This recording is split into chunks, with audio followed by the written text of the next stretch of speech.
అందరికీ నమస్కారం అండి. నిన్నటి దినం నుంచి సామాజిక మాధ్యమాల్లో ఒక వీడియో వైరల్ అవుతుంది.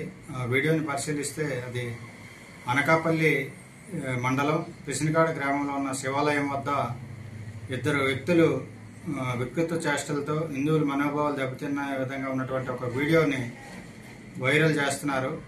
అయితే యాక్చువల్గా వీడియో యొక్క పూర్వపరాలు పరిశీలిస్తే మనకు తెలిసింది ఏంటంటే ఇది 2018 ఏప్రిల్ నెల 10వ తేదీన జరిగింది. ఇప్పటికి సుమారు 6 సంవత్సరాల కిందట ఈ సంఘటన జరగడం జరిగింది. అయితే అప్పుడు అనకాపల్లి రూరల్ పోలీస్ స్టేషన్లో ఈ విషయం మీద పిసినకాడ గ్రామస్తులు ఇచ్చినటువంటి ఫిర్యాదు మేరకు క్రైమ్ నెంబర్ 52/2018గా కేసు నమోదు చేయడం జరిగింది.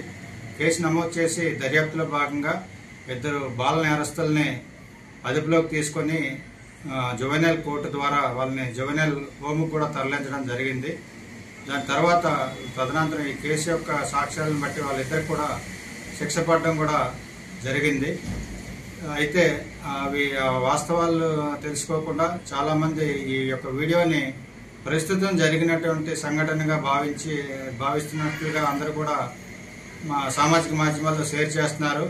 దయచేసి మీ అందరికీ పోలీసు వారి విజ్ఞప్తి ఏంటంటే ఏదైనా వీడియో మీ దగ్గరికి వచ్చేటప్పుడు దాని యొక్క పూర్వపరాలు వాస్తవాలు తెలుసుకొని సామాజిక మాధ్యమాల్లో షేర్ చేస్తారని కోరుకుంటున్నాం. ఎందుకంటే ఇది చాలామంది యొక్క మనోభావాలతో కూడుకున్నది మరియు సెంటిమెంట్తో కూడుకున్నటువంటి విషయాలు కాబట్టి ఇలాంటి న్యూస్లని ఎవరైనా వార్తలు కానీ లేదా వీడియోలు కానీ షేర్ చేసే ముందు వాస్తవాలు తెలుసుకొని షేర్ చేస్తారని కోరుకుంటున్నాం.